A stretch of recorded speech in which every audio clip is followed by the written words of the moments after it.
नमस्कार, news room live में आप सभी का स्वागत है और मैं हूं आपके साथ आयुष चित्रांश। और इस बुलेटिन की शुरुआत 4 बड़ी खबरों के साथ करेंगे। तो 4 तस्वीरें आपको सबसे पहले दिखाते हैं। या 4 बड़ी खबरें जिस पर आज हम आपको विस्तार से तमाम जानकारी देंगे।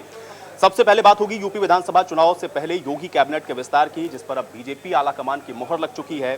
सूत्रों के मुताबिक 6 से 7 मंत्री कैबिनेट में शामिल हो सकते हैं, जो कि कुछ दूसरे दलों के भी हैं जिनको कैबिनेट में जगह मिल सकती है। इसमें प्रमुख नाम में जितिन प्रसाद, संजय निषाद, इन सब के नाम की चर्चा हो रही है।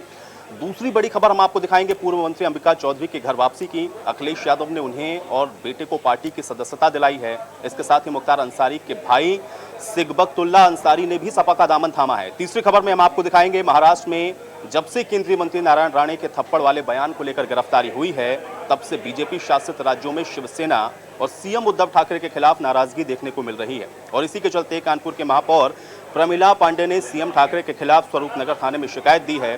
और चौथी खबर में हम आपको बताएंगे बरेली में धर्म परिवर्तन की फैक्ट्री का खुलासा हुआ है। तांत्रिक के भेष में हिंदुओं के घरों में एंट्री कर सैयद निजाम ने वशीकरण करके लाखों रुपए ठगे हैं।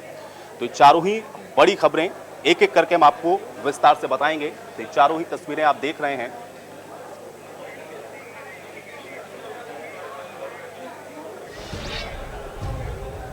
और बात पहली बड़ी खबर की होगी, जो कि आज उत्तर प्रदेश की सियासत से जुड़ी सबसे बड़ी खबर है। उत्तर प्रदेश में योगी कैबिनेट के विस्तार को मंजूरी मिल गई है। ये बड़ी जानकारी आप तक हम पहुंचा रहे हैं। योगी कैबिनेट के विस्तार से जुड़ी ये बड़ी खबर है। कैबिनेट विस्तार पर बीजेपी आलाकमान की मुहर लग चुकी है और कैबिनेट में 6 से 7 मंत्री बनाए जा सकते हैं। ये बड़ी जानकारी है। इसमें ब्राह्मण, निषाद, गुर्जर समाज से मंत्री बन सकते हैं। हालांकि सूत्रों के हवाले से खबर है जाट, पटेल और गौंड समाज के भी मंत्री बनाए जा सकते हैं। ये भी सूत्रों के हवाले से जानकारी है। इसमें जितिन प्रसाद और संजय निषाद, ये 2 नाम जिनकी सबसे ज्यादा चर्चा हो रही है। तो बड़ी और अहम खबर आप तक पहुंचा रहे हैं। कैबिनेट विस्तार से जुड़ी हुई इस वक्त की सबसे बड़ी जानकारी है और उत्तर प्रदेश की सियासत से जुड़ी इस वक्त की सबसे बड़ी खबर है कि कैबिनेट विस्तार पर फिलहाल मुहर लग चुकी है। बीजेपी आलाकमान ने इस पर मुहर लगा दी है। ये बड़ी जानकारी है और कैबिनेट में 6 से 7 मंत्री बनाए जा सकते हैं। बेहद अहम जानकारी है। बहुप्रतीक्षित ये मंत्रिमंडल का विस्तार अब आपको देखने को मिलेगा। हालांकि चुनावों में समय कम है और ये मंत्रिमंडल विस्तार पहले से ही प्रस्तावित है और अब 6 से 7 मंत्री ऐसे हैं जिनको कैबिनेट में जगह मिल सकती है। ये बड़ी और अहम जानकारी। और चलिए इसी पर बातचीत करेंगे। रवि हमारे साथ जुड़ रहे हैं ज्यादा जानकारी के साथ। रवि, कैबिनेट विस्तार को आलाकमान की मंजूरी मिल चुकी है। 6 से 7 ऐसे मंत्री हैं जिनको कैबिनेट में जगह दी जा सकती है। फिलहाल क्या जानकारी है?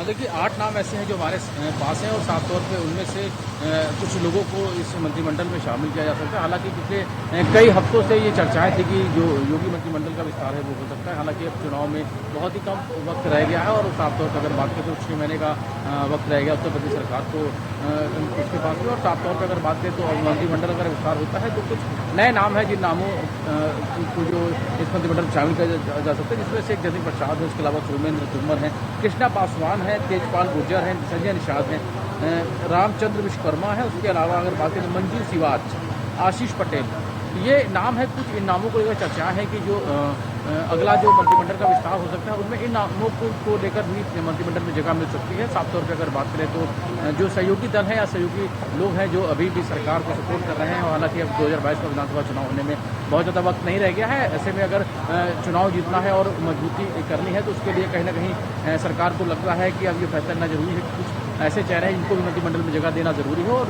उनको मंत्रिमंडल में जगह मिल सकती है। हालांकि अभी तारीख का ऐलान नहीं हुआ कि मंत्रिमंडल आखिर कब होगा। 2 नामों की चर्चा हम लोग सुन रहे हैं सबसे ज्यादा। एक तो जितिन प्रसाद और दूसरा संजय निषाद, इन दोनों के ही नाम को लेकर के चर्चा है। सूत्रों के हवाले से जानकारी है, लेकिन क्या बीजेपी आलाकमान की तरफ से इस पर मुहर लगती हुई नजर आ रही है?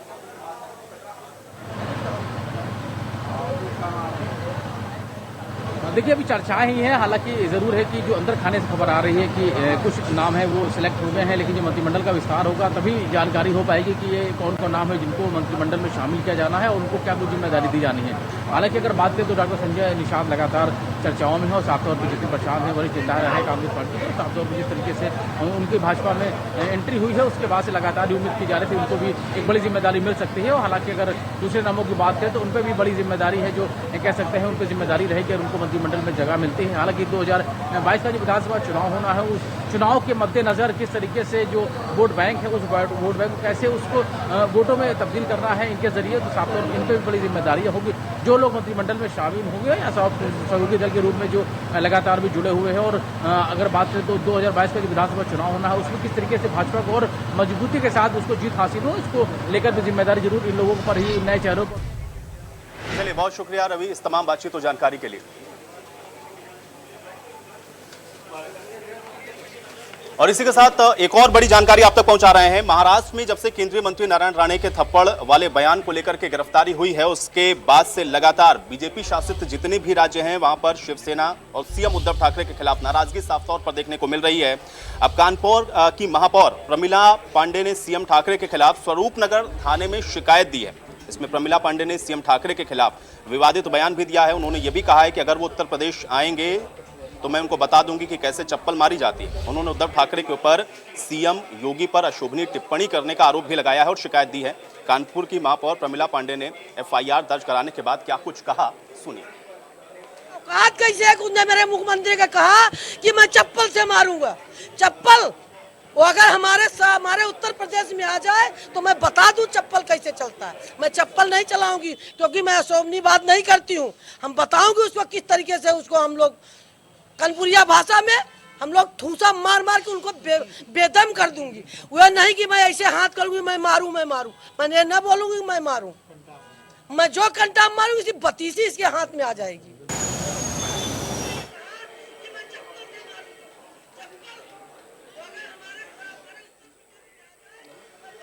तो प्रमिला पांडे को आपने सुना, कानपुर के मोहर हैं प्रमिला पांडे और सीएम ठाकरे के खिलाफ स्वरूपनगर थाने में इन्होंने शिकायत दी है। प्रमिला पांडे ने सीएम ठाकरे के खिलाफ विवादित बयान भी दिया है।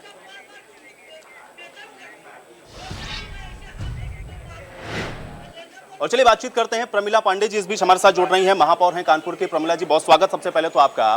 प्रमिला जी, एक तो आपने एक जो शिकायत सीएम उद्धव ठाकरे को लेकर के दी है, क्या शिकायत में आपकी तरफ से बताया गया ये भी थोड़ा बताइए, और साथ ही साथ उद्धव ठाकरे को लेकर के भी आपकी तरफ से जो टिप्पणी की गई है उसको कैसे देखा जाए?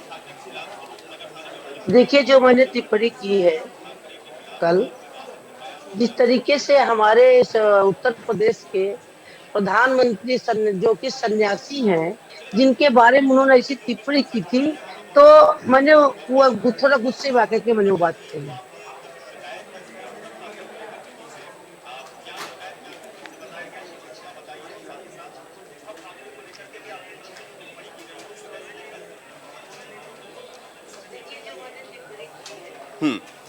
ठीक है प्रमिला जी, लेकिन मुझे ये बताएं कि ठीक है आपने ये कहा कि आपने उनके खिलाफ शिकायत दर्ज करवाई है, लेकिन क्या इस तरीके की टिप्पणी वो भी एक सीएम के खिलाफ आपको लगता है कि आपको करना चाहिए, या इस तरीके की टिप्पणी से आपको नहीं लगता कि थोड़ा परहेज किया जा सकता है?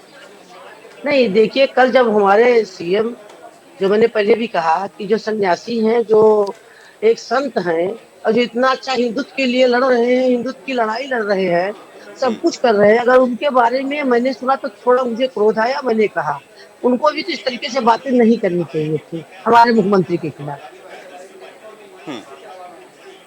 तो प्रमिला जी, आपको लगता है कि आपने जो कहा है वो सही है, आपको उस पर किसी भी तरीके नहीं, का कोई थोड़ा खेद सा नहीं? मुझे नहीं, ऐसा नहीं, मुझे थोड़ा गुस्सा आ गया था, मैंने कह दिया था। देखो, मैं संस्कारित पार्टी की मैं एक सिपाही हूँ। कल मैंने गुस्से में जो कहा, अब मुझे क्या कहते हैं कि थोड़ा सा मुझे गुस्सा आ गया था, इसलिए मैंने कह दिया था।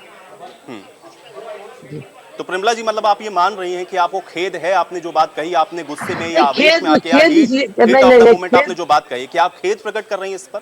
नहीं, खेद इसलिए नहीं है, खेद हमें नहीं है, क्योंकि मुझे गुस्सा लगी थी ऐसे व्यक्ति के बारे में उनकी टिप्पणी थी, इसलिए मैंने कही थी। टिप्पणी करने वाला अगर सही हो तो उसकी टिप्पणी बर्दाश्त हो। अगर वो टिप्पणी जिसने की, उसकी टिप्पणी में आपके टिप्पणी जो है वो सही नहीं थी, इसलिए मैंने की। नहीं, मैं टिप्पणी न करती जी। नहीं, लेकिन प्रमिला जी, आप कह रही हैं ना कि आपने गुस्से में इस बात को कहा, और दूसरी तरफ आप ये भी कह रही हैं कि टिप्पणी करने वाला जो शख्स है उस पर मैं ऐसी टिप्पणी कर सकती हूँ, तो इसको मैं किस तरीके से देखूं? क्या आप जो आपने टिप्पणी कही, आपने जो टिप्पणी की, या आप उस पर खेद प्रकट कर रही हैं, या आप अभी भी अपने उस बयान पर कायम है जो बात आपने कही? मैं अपनी बयान पर कायम हूँ। मैंने मुकदमा कायम किया है। मैं ये लड़ाई हर हद तक जाके लड़ूंगी जिस तरीके से उन्होंने कहा है। ये तो मैंने आपसे बोला है कि अगर कल मुझे गुस्सा लग गई थी, मैंने ये बात, उसमें जो बात है, उन्होंने तो मेरे मुख्यमंत्री को बोला था कि मैं चप्पल से मारूंगा, ये बात हुई थी, उस पर मुझे गुस्सा लगा था। और मैं खेद कहीं नहीं व्यक्त कर रही हूँ, मैं ये लड़ाई को लड़ूंगी और लड़ाई आपको नहीं दिखेगी प्रमिला कि जी, मैं बिल्कुल किस तरह आपको देखिए किसी बात पर प्रमिला जी एतराज है तो आप जैसा कि आप कानून का सहारा ले रही हैं आप बिल्कुल कर सकते हैं, लेकिन चुने हुए मुख्यमंत्री हैं वो एक प्रदेश के, आप भी चुनी हुई महापौर हैं, आपको नहीं लगता कि इस तरीके के बयानों से थोड़ा परहेज करना चाहिए एक राजनीतिक शख्सियत होने के ही नाते? और अगर आप मान रही हैं कि आपने गुस्से में ये बात कही तो उस पर खेद प्रकट करने में क्या हर्ज है? नहीं, खेद मैं नहीं प्रकट करूंगी ना। मैं आपसे बता दूं, जब वो चुने हुए मुख्यमंत्री है, वो तो उनकी तो सरकार एकदम उस पर है, क्या कहते हैं, विकलांगों वाली पहिया पर है, जो कि 3 लोगों की सरकार है। हमारे यहाँ हमारे मुख्यमंत्री हैं जो वो भी चुन करके आए, तो उनको जनता ने चुनी है। वो तो एकदम बिल्कुल स्वच्छ सुंदर और क्या क्या कहते हैं, स्वाभिमानी, क्या कहते हैं, हिंदुत्व के धनी, क्या कहते हैं, उन मुख्यमंत्री के बारे में इन्होंने बात की थी।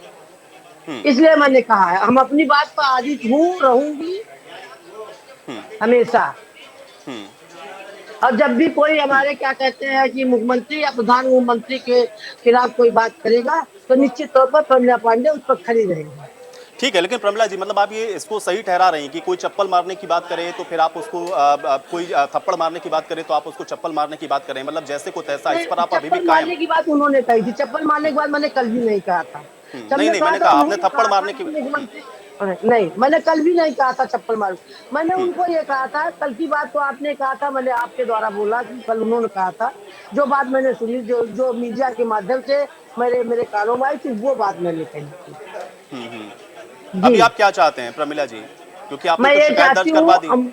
मैं ये चाहती हूँ कि मैंने उनके ऊपर मुकदमा कायम हुआ, वो जेल जाए, वो जेल जाए।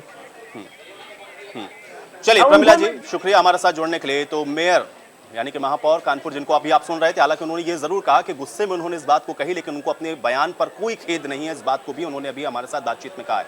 एक छोटे से ब्रेक के लिए यहाँ पर रुक रहे हैं, फौरन वापस आते हैं।